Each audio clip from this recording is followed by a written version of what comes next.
And that first case I won. And I'll never forget, there was one little part of it where I tried something risky. So it was a woman who was on a subway platform who fell on a defect on the subway platform, and she had to have surgery. And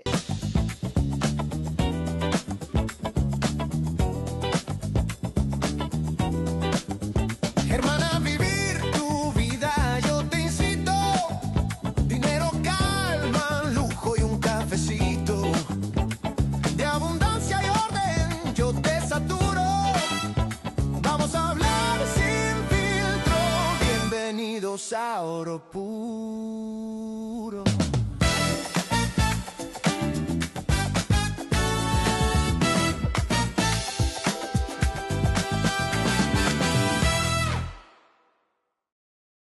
Welcome to another episode of Pure Gold Life Without Filter. Today, I want to start thank you all of you guys because we finally hit the 1,000 followers. So clap it up for Oro Puro. Oh my God, Stella. We have some guests here. I'm sorry. We have Stella, we have Clara, Antonio, Bella, but then we have an amazing guest today. I don't want to go further because I want to let her tell her own story. But she's a lawyer. She's an amazing woman. She built herself her entire process, her entire life to achieve all the goals. She's also a business owner. So we are gonna be talking about power, law, and life, how to achieve those goals, how to sustain and hold the process that requires to actually reach your dreams. So welcome, Lucille Barbato. thank you, Diane. Wow. What an introduction. Yeah, I'm really happy because it has been really hard. We met like a while ago, but she's a really, really, really busy woman. Like I say, she's a lawyer, a business owner, and their doggies are here too, which is part of her life. Yeah. But let's start talking with the first question that I always ask my guests. Who is Lucille beyond the lawyer, beyond that empowered woman? Like, who is Lucille as a person? I love that first question, by the way. But before I answer that, let me first say, sorry it took so long. You know how much I love you and adore you, and I've wanted to do this, and I'm so honored that you've asked me to do this, and I'm so happy to be here, especially during Women's History Month. So happy Women's History Month, and it's springtime. See, yesterday's the first day of day spring, 2. So I'm grateful that we're starting on this day. It means a lot. I'm grateful too. I'm really happy to have you because we have so many conversations like backstage. We share as person, as human, and you have a really powerful story. And I think when you surround yourself with people like you, like Kat, like Charles, like Carrie, we learn so much from you. And I like to listen more than I talk. So tell me, who is Lucille? So Tell us. I love that first question so much because, you know, people think I'm Mrs. Spiegel or I am Esquire, Lucille Barbato Esquire. I am on boards, different boards. I was a president of the Bronx County Bar Association. I chair certain committees. But I never, ever look at anyone with regard to their titles. Titles mean nothing to me. And I learned that as a young girl. And so I don't even tell anybody that I'm an attorney. You know, I'm Lucille. I'm Lucille Barbato. I did not change my last name when I got married, and no disrespect to my husband, who I love, and I am Mrs. Spiegel. I'm proud of that. But I was born as Lucille Barbato, and as a young girl and a young woman, I said, I don't want to ever give up my name. So hyphenate it is fine, Lucille Barbato Spiegel, but I am Lucille Barbato, a proud daughter of parents who worked hard, born in the Bronx, on a little corner of the Bronx, to lower middle class family. And to sum it up, you can take the girl out of the Bronx, but you can't take the Bronx out of the girl, and that's who I am. I love that answer because you brought up the Bronx. And people maybe think they have this stigma that you can only reach that much when you were raised in that kind of space. How was for you your experience to grow up in the Bronx? So my parents we did not have a lot of money. We did live in a house that my grandparents bought. They're immigrants from Italy, and they first moved to this country, moved to Manhattan, came up to the Bronx, bought a house, and my father and my uncle took it over when my grandparents passed away, and we grew up in the house. So we were comfortable. We had a roof over our heads, and my father worked hard, and we weren't poor, but we didn't have a lot. There were no professionals in my family, and I grew up on the cusp of women's liberation, and I wanted more. I liked school. I was good in school. I did well in school. I wasn't going to go to college. I wasn't going to go to law school because I didn't know any better, and no one in my family went. So it wasn't natural at that time. And my sisters, they're older, 10 and 9 years older, so they got married at a very young age. But I knew I didn't want that. I knew I wanted more. I wanted to have an education. I wanted to strive for more than just that little corner of the Bronx. Not that there's anything wrong with that little corner of the Bronx. I love the Bronx. My office is in the Bronx. But I wanted more, and I just went for it. I can see that. I remember our conversation we were having on the pool one day, and you told me something that I won't forget. Like, you said someday, you told somebody this, someday I'm going to be someone. And I told you, you are someone already. But you told me that when you were young, you knew already what you wanted. Maybe you don't know what you want to achieve per se, something like really specific, but at least you know you have this hunger, we want so much more than what we had or what our family had. Are you the first professional in your family? Yes. Yeah. I am the first professional in my family too.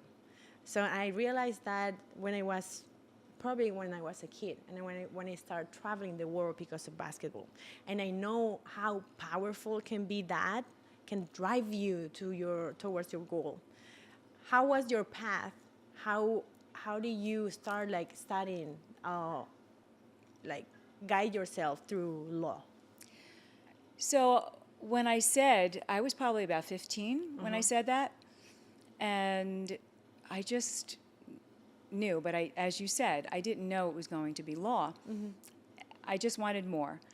And when I was in high school, in senior year, just before senior year in that summer, my father, his work he was on strike, so he wasn't working, money wasn't coming in. And while they were on strike, and they were on strike for weeks, my father was an iron worker, and no money was coming in. Now, senior year is very important in high school because there are many different occasions. There's prom, there's yearbook, there's school trips, and I was thinking, how can I do any of those? There's no money coming in. How could I even ask my parents for money for that? I have to get a job.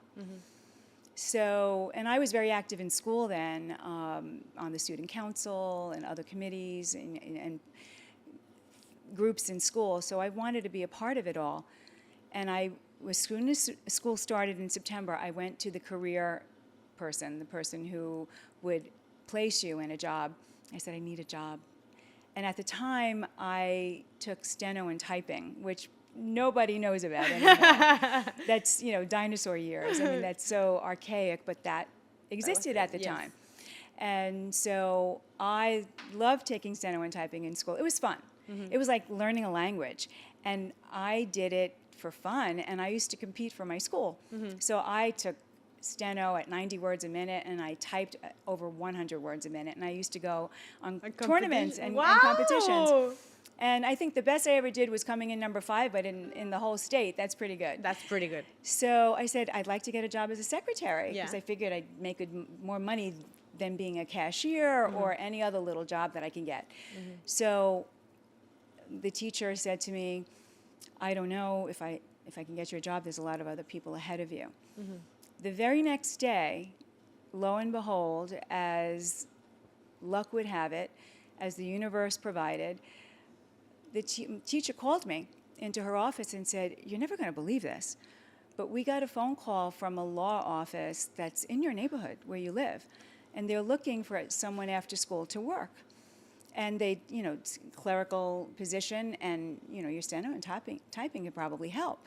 So I'm going to send you, and I'm going to send this other young girl named Janine for an interview and go right from school today. I'm like, today? I went to Catholic school, so I was in my uniform. And she said, just go right after school. And I got on the bus, and I went for the interview. And I, was sitting there. Now, I have to tell you something. When I was that age, I had very bad acne. I was very shy and insecure. But I wanted that job. And I said, I talked my way all the way on the bus. You can do this. Don't worry about your acne. Just talk. Look the person in the eye. Don't be shy. And you could do this. And I had the interview, and I heard myself. I'm graduating number 2 in my school. I am straight A student. I am president of the student council. And I'm like, am I really saying this? Where is this coming from? And I sat there and did everything to get the job. And I have to tell you, the lawyer who interviewed me said, well, we're interviewing other people. We'll let you know in a couple of days. And I went home. I told my mother, I'm so excited about this job, Mom. I'll be able to type, steno, work after school in an office, everything I'm working for at the time. That's what I thought it would be great to do. And 2 days went by, I didn't get a call. And I sat there saying, I'm not going to get this job. I have acne. I'm shy. I just didn't feel good about myself at that time. And I didn't think I was getting the job. And then 5 o'clock on a Friday, when I was sitting in the kitchen with my mom doing my homework, the phone rings. And I answered the phone, and the person said, Lucille, hi, see you on Monday. And I got the job. And wow. I can remember that feeling now and want to cry because I just was so proud of myself. And yeah, you see, it meant so much, and I did it. I got the job. How great is to go back and remember how you achieve your little goals, that every step counts, every step. Every step. And I tell this to young people and I never want to forget that feeling. In fact, it was that little girl that got me through COVID and the days of the pandemic when everything was closed down and we didn't work. I said, how am I going to do this? What are we going to do? And I just remembered that little girl who got on the bus and said to herself, you can do this. And so I started working in the law office. And I learned about the law from that. And I just loved it. And I continued to work through college. I wasn't going to wasn't really going to college at that point because I didn't know any better. But teachers encouraged me to go. I was offered a scholarship to St. John's University, and I in third year of high school, and I said, no, I'm not going to college, and I didn't take it. Wow. But I did get a scholarship. I went to Pace University in Manhattan. I didn't have a car, so I went by train every day. I didn't go to campus. I worked after school every day through college for 4 years. And during that time, I was only going to get an associate's degree in college, and 2 years in college went by so fast. And I said, I'm going to continue for 2 more years. I did well. I loved it. I was in Manhattan every day. Opened up a whole new world to me. And I took courses in college to improve myself. I had a little bit of a lisp at the time that I was insecure about, and I took courses on how to improve my speaking so I didn't lisp anymore. And I took interpersonal communication courses to know myself better, And it was like group therapy kind of things, and how to improve yourself as well. And I learned so much from those classes on improving my skills, improving my speaking skills, improving my social skills. And I just continued to improve myself in every way that I could. I continued 2 more years, got my bachelor's degree in business. I majored in business, economics, and psychology because I love psychology. And I thought I might be a social worker or a therapist, but working in the law firm that continual time, and I worked full-time whenever school was off. I didn't go on vacations, I worked. Summers I worked, and I learned, and I'm watching the lawyers, and I became more of a paralegal than a secretary. And I'm doing all the work, and I'm saying, lawyers are going off to court with all the work I've done. They're going to real estate closings with all the work that I've done. I think I can do this. Yes. They're making all the money, I'm doing all the work. Yes. Yes, that's what most people think. I looked into it. I applied. I decided to take a year off between college and law school so I could save money. And I did. And I went to law school for 3 years.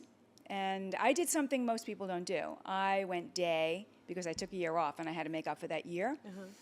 And then I worked 20 hours day and went day. And that was insane. Yeah.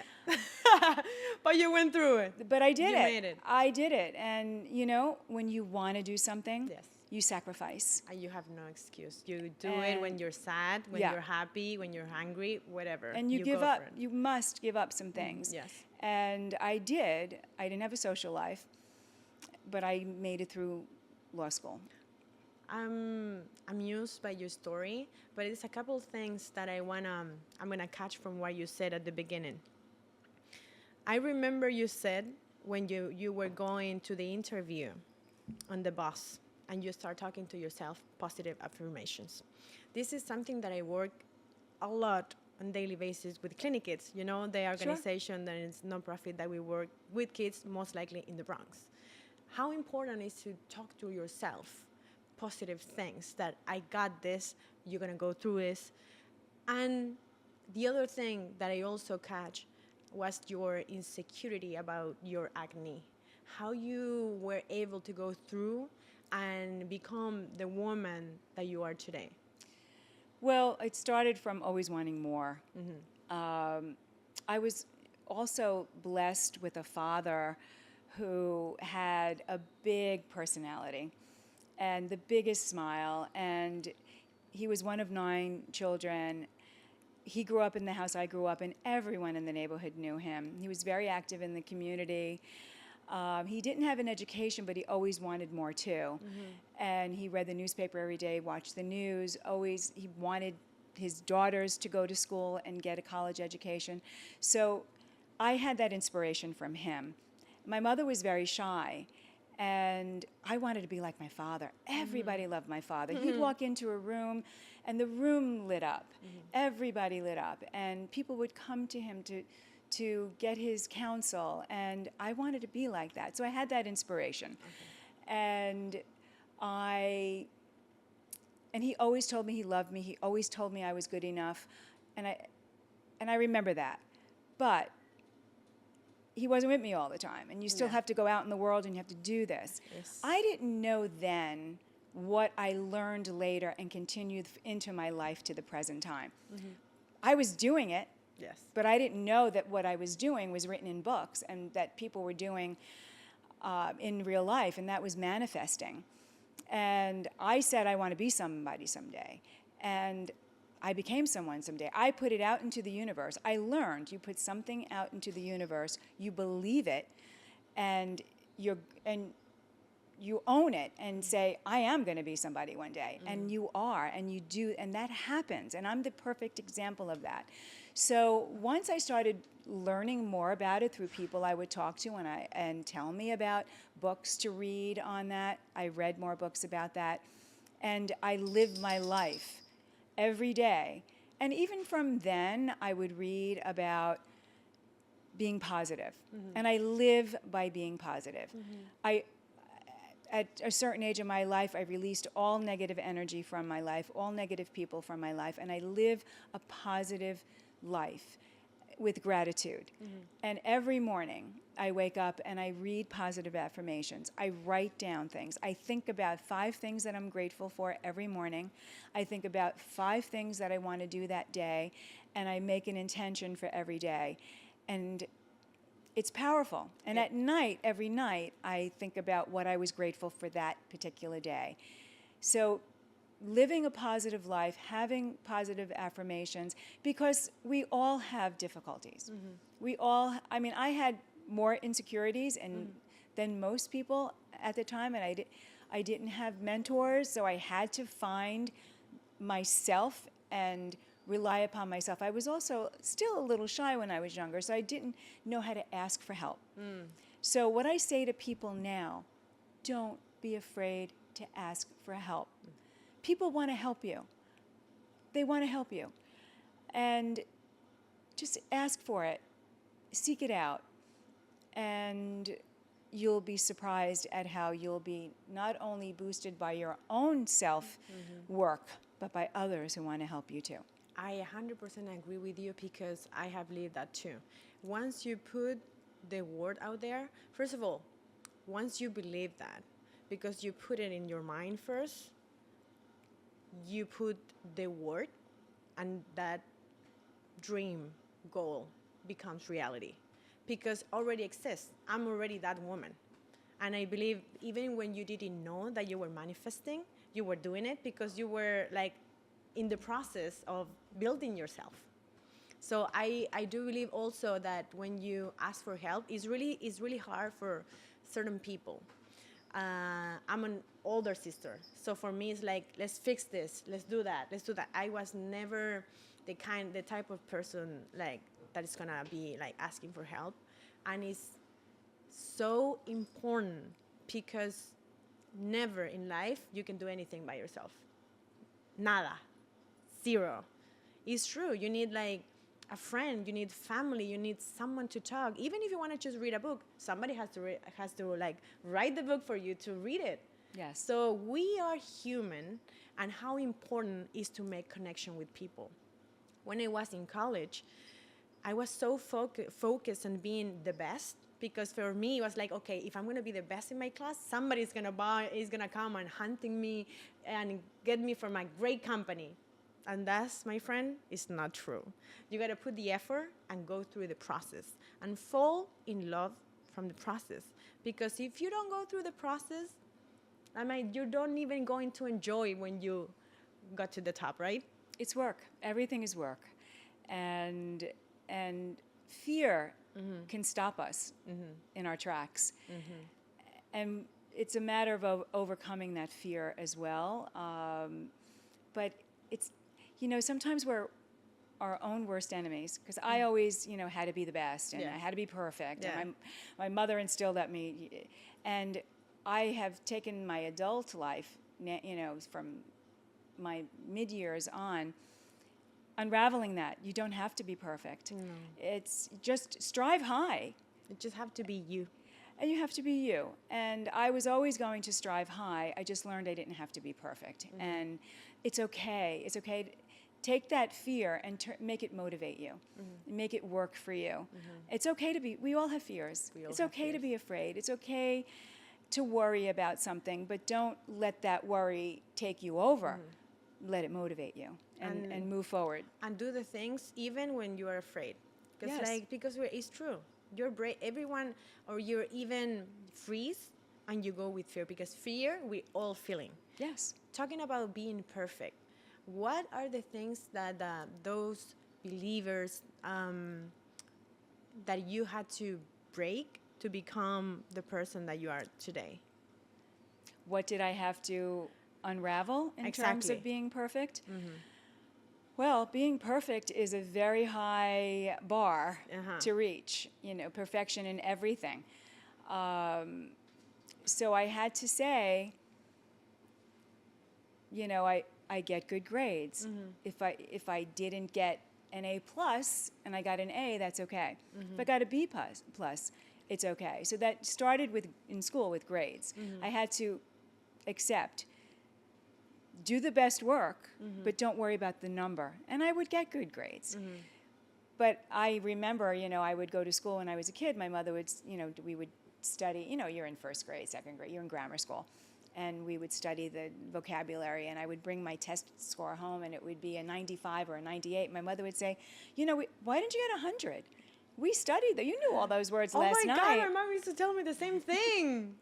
And I was like, oh my God. Yeah. And so that stayed with me for a long time. The high standards. And I understand where that came from with my mother. Yes. I do. And thank goodness for her. Stella, she wants to show up in camera, guys. She wants to be a part of the conversation. I realize it made me strive high, but I had to learn that do your best. Do your best. If you've tried hard and you're trying your best is good enough. Just if you just slack off, I'm not a slacker. I would, if you think you're going into a test or you're going into an interview or you're going into court, you can't just wing it. You have to do the work and be prepared. But you don't have to make yourself crazy that you have to be perfect. It's hard to explain, except the best way to say it is do your best and know that, be satisfied that in doing your best, the best will result. And it's enough. It's enough. Doesn't have to be perfect. You have to be good enough. I have heard that before with Kat, actually. Oh, really? She goes like, you don't have to be perfect. You have to be good enough. Yeah. She goes like, because we are always worried about different areas like fitness, work, friends, husband, whatever. You don't have to be perfect in every area. We only have to be good enough. By the end of the day, you will reach that goal. Yeah, and that's true. Like sitting here in the kitchen, I would have to, make a perfect meal and, be the perfect wife and make sure that the house is always clean and you want everything to be just right. And sometimes I would stress myself out over that. I'd have to get my work done. I'm leaving the house in the morning to get to work, working all day, coming home and cooking. No, you balance it. Balance and harmony, I learned at a young age. Everything in balance and harmony. And like you said, I would be in the gym. I had to work out, make sure, and if I ate something the night before, I was on the treadmill for extra 20 minutes the next day. And sometimes you just have to let go. But I can see that she's in excellent shape. So yes, she works out, she studies, she works, she's a wife. So many things. Thank you. But you mentioned court. Yes. We were talking in the backstage. So court is your main thing now. And your specialty is personal injuries, right? Yes. So right now, court is going to be your a scenario, right? Court has always been your thing. My thing. It's not as much now since COVID because everything changed since COVID. But for the most part, I have been, my law firm is the law firm of Spiegel and Barbato. Charles Spiegel, my husband, is my partner. We entered into a partnership agreement. It's 27 and a half years ago. And our business model, part of it is I would be the court person and he would be the office person, which was perfect because he loves being in court. I'm sorry, he loves being in the office. I was going to say, I know, I love being, He loves being in the office. He loves being behind the desk. He loves being on 3 phones at one time, managing the staff, managing the business aspect of it. And I hate all that. I love the staff. I love being with the staff. But I love people. And I love being out there. When I chose this area of law, I was working with lawyers who were doing personal injury, and I learned about it. We did real estate. There was some criminal, but I didn't like that because there was a lot of paperwork. And going to court, I knew from law school I didn't want to represent people I knew committed a crime. I just couldn't do it. And represent them. They deserved to be represented, but I wasn't going to be that. And I enjoyed personal injury, and I realized that it was helping people. And for me, being a lawyer I wanted to help people. I remember psychology I mentioned was something that I loved, and I thought I might be a therapist or a social worker to help people. But I realized from working with lawyers that we're helping people in another way. Yeah. And so and being in court, remember, I was that shy little girl with low Yes. self-esteem, and my father was that person who was out there. Outgoing. So I always pushed myself that little extra to get out of that comfort zone. So I wanted to be in court, and I wanted to be in a courtroom, and I wanted to try cases. And I was scared of it. But I'm this girl from the Bronx, and most of our cases were in the Bronx. Another thing that I did with Charles when we formed our partnership, I said, I'm going to try every case in the Bronx, but I don't want to go to other counties, because as a young lawyer, I was going to Rockland County, to Westchester County, out in Suffolk County, Nassau County, Orange County. I went everywhere, and sometimes more than one county in a day. And I didn't want to do that anymore. I love the Bronx. I love the people of the Bronx. And people of the Bronx are real people. And so when I started to try cases and pick juries, I was in my element. I was in my home, and I felt very comfortable with it. And I did that I'm going, next week on March 25th, I will be celebrating 41 years of being admitted to the bar as an attorney and practicing law. Wow. So I've been doing this a lot of years. Wow. And Clap it up. thank you. And I was in the courthouse Yes. almost every day. In fact, I was in courthouse this week, and I saw some friends, and they said, a court officer who said, oh, it's so good to see you. I haven't seen you in a long time. I said, I know, I miss being here. But That's so your area. Yeah, that's my area. I can In the area of personal injury, plaintiff's personal injury, not defense work. So we represent the people that are injured. And we go into court, and an injured person, it's negligence law, and you must prove damages as a result of somebody's negligence. And the bottom line is monetary damages. How much is this injury worth? And that's what you seek in court, for a jury to make your client whole, to give them back their life. You can't give them back their life, really. You can't give them back their body that's been injured. But you give them an amount of money that could possibly compensate them for their losses and their pain and suffering. And help them. And the way help to them move in on with their different ways. lives. Yes, that's 100%. I want you to take me back to your first case in court. How was it? Okay, so when I first 'Cause started, I remember you told me. Yeah. Shy little kid. Yes, yeah. Insecure. So the first thing was preparing. So preparing my case, dotting every I, crossing every T, and I was known for having a binder, and everything was tabbed, and so that helped with my being insecure and inexperienced. You know, and for going into court and you first try, you have to do everything to prepare yourself because you're lacking experience. But I studied my case. I studied the law that applied to my case.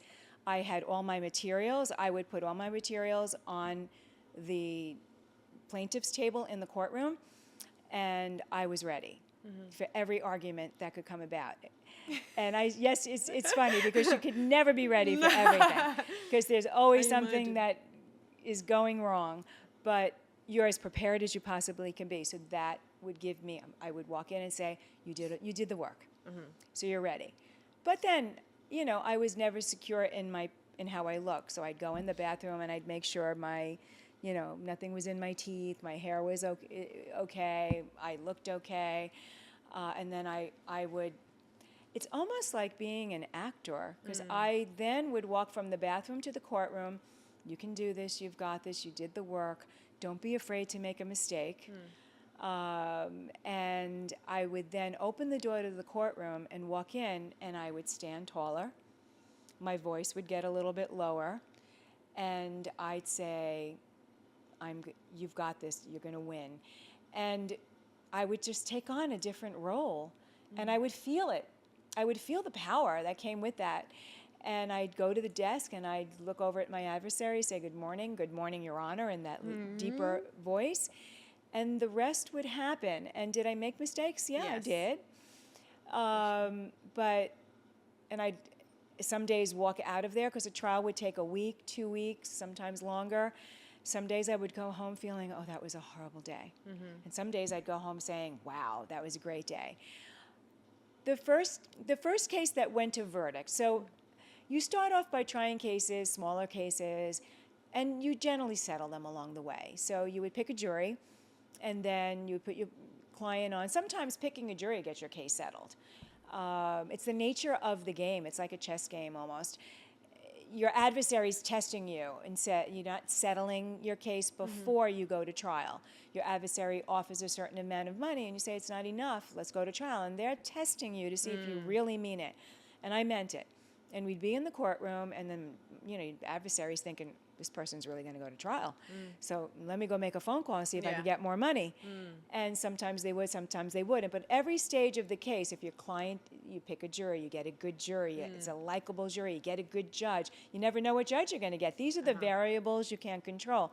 There are different judges. Some are plaintiff-oriented, some are defendant-oriented, some are smarter than others. And your trial is going to go accordingly. And same with the jurors. The panel, you pick a jury, you want the ideal jury. You don't always get the ideal jury. So that can drive your case, whether it will settle or not. So those are two factors. And then you put your witness on the stand. That's usually your first witness, your client. Sometimes they don't do a great job, as much as you prepare them. And that will drive the case. And they do a good job, the next witness. So every part of the case. So many of the cases settled, and I got my experience, my first jury selection, my first putting the witness on the stand, my first next witness, my first cross-examining the defendant. And the cases would settle. But my first case that went to verdict, I remember well, because it was the first judge's trial. Okay. He was a new judge. Oh, and it was, also, yes, look at that. And it was his first case that went to verdict. And we talked about it often through the years. And I won that case. And I just, so I had a little bit more experience. I knew it was not going to settle because it was a case against the New York City Transit Authority. Cases against the New York City or New York City Transit Authority, any municipality, they usually don't settle. They're not going to offer you a lot of money. And so I knew this case was not going to settle. Yeah. But I loved my client. I felt I had a good case. And I knew, she knew too. And when they did make an offer, it wasn't enough. I said to her, I think we have a good jury. There's so many components. So many. Like psychologists, like the client, the judge, the jury, so many components that you can handle.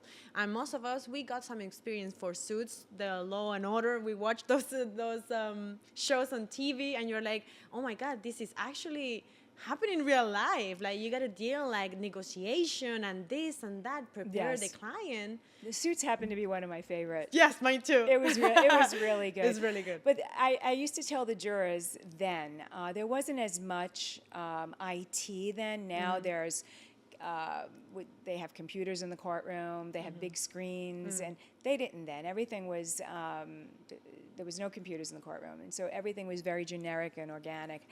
And I used to say to the jurors, I think at the time, I'm going to go way back, there were a few legal programs on TV.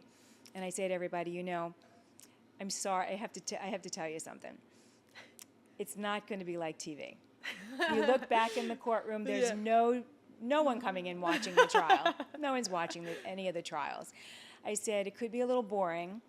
It's not as action exciting. So, but we have to prove our case. Yes. And please understand that, and don't hold that against my client if it's not as exciting as TV. Yeah. But yeah, it's real life, and there's a lot of stuff that happens that is out of your control. So when I say you prepare, all of a sudden you now have to deal with jurors, and then a juror who doesn't come in one day because they had an emergency at home, and then a judge who doesn't decide your objection. You hear objection. You heard a lot of that in court. There's objections. You think you're going to win that argument, and you don't. And you're like, okay, what do I do next? Yeah. And so there's a lot of that, but I always enjoyed it. I can tell that you enjoy it. I always enjoyed it, and I learned through trial and error, literally. And that first case, I won. And I'll never forget. There was one little part of it where I tried something risky. So it was a woman who was on a subway platform, who fell on a defect on the subway platform, and she had to have surgery. And my adversary was asking her questions on the stand. Well, he was trying to show that she should have known it was there on the subway platform because she took that train every day to work.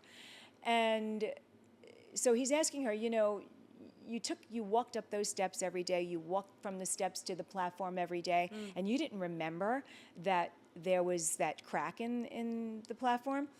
So when I did my summation, you know, at the end of the trial, you stand before the jury and you go through all of the evidence. And I said, remember, you know, defendant attorney asked all those questions about how many steps she took from the steps to the platform, how many steps did she take up the steps, and trying to jog her memory. Yeah. And I said, jurors, you have walked back and forth here to this courtroom from the jury room every day. And can any one of you remember how many steps you took every day?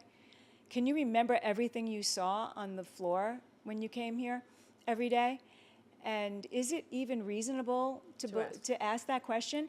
And is it possible, even if you notice something, that this subway platform has lots of people and you're looking straight ahead, so you don't bump into somebody and you don't fall onto the subway tracks? And everyone shook their head. Yes. You're like, And boom. I went, wow. Boom. Because I didn't know. That could have, Yes. I could have been burned by that. That could be really good or really bad. But I kind of had a good feeling about that, and it worked. So I was proud of myself for taking that risk, and it worked. And the judge and I still talk about that case. And it's yes, because it's in the moment that you're taking the risk, you don't realize, because you're like, I'm doing this, and after, like, oh my God, that worked. So now let me take you even, because you told me, let me take you, I'm going to take you back. Sure. I'm going to take you even back. How because right now, you are Lucille Spiegel Barbato, really successful woman, emotional, professional, in your different areas. How you were raised in terms of money-wise? How you were raised with that? Do they teach you anything, or they told you, like, Lucille, this is life in terms of money. You have to save. You got to pay attention on this, or... I didn't really learn from my parents about money. I didn't even know we didn't have money. You know, I didn't know about money at all as a young person. I knew we didn't have a lot. I knew we didn't have a lot of clothes. We lived in a very simple, you know, we lived in a house, but it was a 3-family house. So my grandparents lived on the first floor. My aunt lived on the second floor. We lived on the third floor. And I shared a bedroom with my sisters. And so we didn't have a lot. But I didn't know that because we had a lot of love. When it came to money, the only thing I could say is that my mother was a saver. She didn't even have a credit card. She would, every week, my father would give her money from his paycheck. She would go to the bank and cash it. And she would take the amount she needed. He had the amount he needed. And she had a folder with envelopes for Con Edison, telephone, rent, because everybody put money into the house, every month to pay the bills of the house. So she kept. So I knew that. She was organized. She was very well organized. My mother was very smart and organized, even though she didn't have an education. So I remember that. My father was not as. I remember I was in school and I was talking to my friends and they were all going on vacation. And my father said, "Aren't you going with them?" And I said, "No, I don't have any money." And he said, "Go. You'll come up with the money." I was working at the time. I was in college. And he said, and I was saving money. So he was generous. He didn't save a lot, my father. But I didn't know that then. So what I knew then as a kid was that I wanted more. And when I had a job, I needed to save money because remember I was first had a job because I needed money for school, for senior year, for prom and school trips. So I saved all of that money. I had a bank account. My mother helped me with that. And I saved all that money and I was able to pay. So I learned that just by having to. Living. So no, I didn't have as a young person someone who guided me about money. Because this is a really I always go through this topic with every of my guests because I really, my main thing is neurofinances. How can I say that in English? Neurofinances. So it's just the relationship that we have with money, but not in terms of just how much money you do. You know, it's not just the patterns that you had, that you were raised with, and that doesn't necessarily is gonna limit you like the path that you are going to take. Like for you, you were raised in a regular family. Yes. And you build yourself from the ground up. So that is the message, that is so important for me, just to talk about this topic and put it out there, because people in general, we don't talk about these things. It's not often that you are like talking to people like, how did you learn this? Like, how do you like, are you coming from a family that was already like wealthy, or you build yourself? In this case, no. So that's why for me it's like I understand. pure gold. Yeah, I understand, and I appreciate that about you and others, and I try to share my story with young people, because we don't have that kind of background. So, but that shouldn't stop you. That should not. You learn, and you grow, and we have general insecurities from not growing up in that. That shouldn't stop us either. It all started from that little girl who wanted more. And then growing up during women's liberation, where women were going to more women were going to college, believe it or not. Not every woman went to college in those days. They got married, had children. Yeah. And then I was so happy when I went to law school that more and more women were going to law school then. So I, at a very young age, not only said I wanted more, but I was going to be self-sufficient and self-supporting and never going to depend upon a man. And that was because both of my sisters had difficult marriages. They got married young. They both married a man who was in the Vietnam War and struggled. And one was divorced young, and I saw them both struggle. And I saw my parents struggle. I saw my mother struggle. I didn't want to struggle. I wanted more, and I was never going to struggle. I was going to make money. Again, I didn't know how at the time, and I was going to be self-sufficient. So that drove me. And then I got the job with the lawyers. It was, once you put it out there into the universe, trust it and believe it. Want it, put it out there and say, I'm going to get it. In fact, I have it. The path starts coming. Now you have to be open to it, open to those signs, and then do the work. It's not just going to come to you. Yes. It comes to you and you say, okay, what do I do with this now? Yes. And keep going with that. So I got the job with lawyers, and then I was in college. 2 years turned into 4 years. And then law school came along because I worked with the lawyers and said, I can do this. Yeah. And I did, and it wasn't so difficult. And I had no one mentoring me really at the time. So you don't need that either, although seek it out. I wish I sought it out. I wish I spoke to more people in law school. I wish I did more of that, and I encourage everyone to do it. But I did it, and if you don't do it, it still could happen. Just trust yourself and want it and do it and believe it and own it. I have really enjoyed this talk. Like, honestly, I think I told you this already, that I admire you, but even to listen your story is more inspiration for me and more inspiration for people that is listening right now.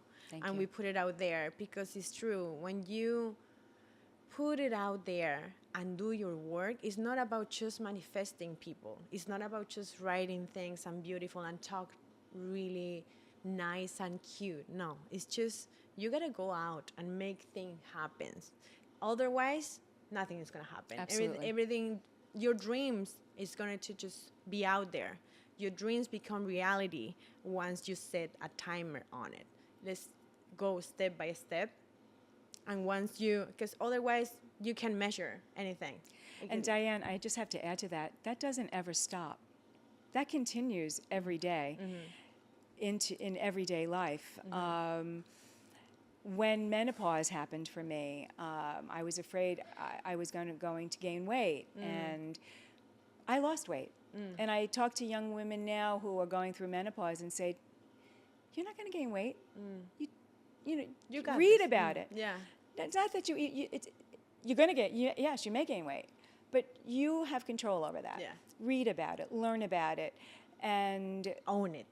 but I was working out with a trainer at the time, and I said, I had to have surgery, and I went right into menopause younger than I would have, and I said, I'm going to gain weight. I'm so worried about gaining weight because at the time I was working out every day, and I was a little chubby as a young person, and I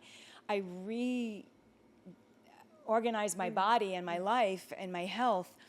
And I didn't want to ever go back to being that chubby kid. And I was proud of myself for that. And now all of a sudden, is my body going to take over and make me gain weight? And women, oral process, they're so, it's just life. And we go through different process, emotional, physically. Absolutely. And we can just, the message is we can go through this process. No matter how scary it looks, we can go through it. Everything, and also with manifestation and our lives each day and making our lives better. We should always want to be better. We should always want to learn more. We should always make every day special and look to grow and evolve in every way, because otherwise, what are we doing? Yes, 100%. So that whole thing of wanting more, manifesting, believing it, owning it, it's work, and it's daily work. Your relationship with your significant other is work.